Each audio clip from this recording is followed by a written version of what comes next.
Geriatric Anonymous from Missouri. Wow. From Missouri. Okay, geriatric. You don't often address us old folks.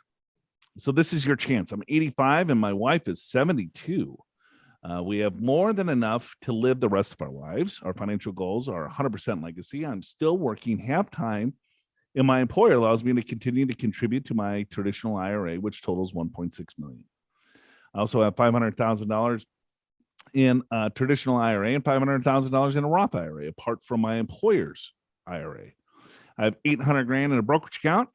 I've been converting my non-Roth IRAs to Roth, staying in the 24% tax bracket, about $100,000 a year. After I die, my retirement pension, Social Security, and employer RMDs inherited by my wife will activate a widow tax in the 32% range, a substantial portion coming from my employer's RMD. Should I continue my conversion rate into the 32% tax bracket now and after I retire until I die to reduce the limit of the tax burden on my wife? Oh man, this is getting. Should the current stock market decline have any impact on that decision? I have 3 daughters, all financially secure, who will be the beneficiaries. They are in their 30s and thus have many years to future accumulate whatever we leave them. All right, geriatric. Anonymous. Almost. That's why I tried to chip in and help out with you, because I figured geriatric and anonymous might be a difficult one. That is a tough word, anonymous. Yep. So the widow tax, he must be listening to other podcasts, or pretty smart guy there. Yeah, pretty smart guy. Basically, what he's saying is that he's going to have a survivor benefit on his pension plan. He's got the survivor benefit on Social Security. And then the RMDs from all of the retirement accounts are going to push his wife into a lot higher tax bracket, because now she will file single versus both of them filing married. So when they file married, he's in the 24% tax bracket, but after he passes, she will have income as a single tax filer, but the income is still going to be very high. That will push her up into the 32 plus range. So he's thinking, hey, if this money's going to get taxed at 32% when I pass, should I convert to the 32% or keep converting to the 24%? Which is a really good question, which is a really tough question to answer to some degree, because there's so many unknowns. Yes. I mean, right. If he was going to, if he had we don't know when he's going to die or when she's going to die. Right. I mean, those are the key things that we need to give you the perfect answer. Yeah. Which of course nobody knows, but the question is a good one. And we haven't really talked about this in a while with the Roth conversion. One of the reasons you do it is when you're married, particularly if one spouse is a lot older than another one, and will presumably, you don't know for sure, but will presumably die before the younger one, then, or it doesn't really matter which one, but the survivor then uses the single tax brackets. By the way, they're the same tax brackets that married filing joint have. It's just that you hit these higher percentages much quicker, right? So for example, the 12% bracket goes up to a little over 40,000 for single, but it's a little over 80,000 for married, and so on. So all of a sudden you pass away, you've got similar income, but now the survivor's in a lower tax bracket. So that's higher tax bracket. Thank you.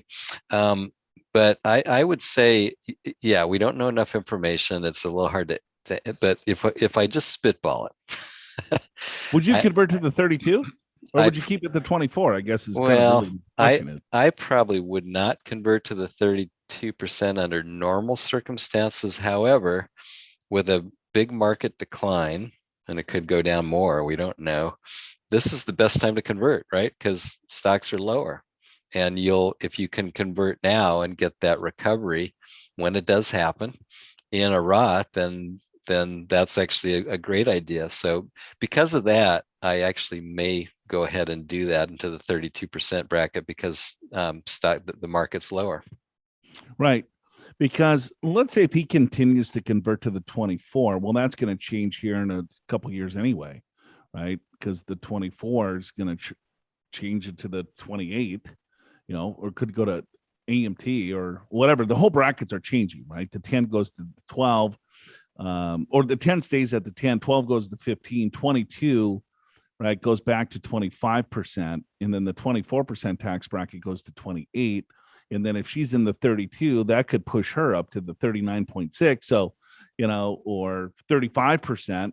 So I think we're still in a low tax environment where I like his strategy, but right, if he lives another 10 years and he can continue to convert at 24 and then 28, I think that's a better deal, because then his wife's life expectancy is going to be a lot lower. And then when she has to take those distributions, she might be in a higher tax bracket, but it might only be for a few years. Then the kids inherit it. And I would imagine the kids in their 30s are probably not in the highest tax brackets. So yeah, you got to look at life expectancy, kind of what the health history is, and then what the kids and the beneficiaries look like in regards to finance. If they're in super high tax brackets, well, then by all means convert to the 32. Yeah, I was just going to agree with you, Joe, that it's almost more important what brackets the kids are in, or what you think they're going to be in, right, in the future, to help answer that question. Yeah. He's got a great problem. He's got a ton of money. Oh, sure. A lot of it, unfortunately, is in retirement accounts. So this is kind of the whole why we talk about what we do every day, right? Is because Geriatric Anonymous runs into the tax issue, right? It's like, hey, I did a good job. I did what I was told to do. I saved money, right, in my retirement accounts, my IRAs, my 401ks. I got a nice pension, and then I collect my Social Security. And now what? He's going to give, 32%, 40%, to the IRS of everything that he saved and accumulated, just because he did a really good job of saving, right? And now all of this money is forcing him out, and he's fortunate enough, to have pensions to, also to boot. Most people won't have those pensions and won't be in the same situation where they will be in, very high brackets, but they'll still lose a lot of the money, if they're great savers to taxes, unfortunately. Yeah, I guess another thing is, let's say he predeceases, so his wife inherits the IRA. She can put it in her own name, which means the RMD will be lower because she'll be at a younger age. So that you kind of need to factor that in too. But you kind of need to know how long she's going to live after he passes, and you don't know that. You don't know when he's going to pass. So it's kind of it's just spitballing, because there's no right answer, because we don't have all the facts, and no one has enough facts to make the best call. But anyway, I would probably, like I said, I probably would normally not do it. That's just me, but I would consider it now because the market's lower. That's my response. Yep. The market's down 20%, convert to the 32, get a bunch of it out. You could do the appropriate planning and forecast this thing out over the next 20 years to kind of even out the tax. Right. So maybe you don't go to the top of the 32. You just put a couple of bucks into the 32. So you could look at a dollar figure versus maxing out those brackets. So, there's different planning that he could potentially do to even out the tax over his life, his wife's life, and then the kids. Are you prepared for retirement? Schedule a free financial assessment with an experienced financial professional right online at purefinancial.com.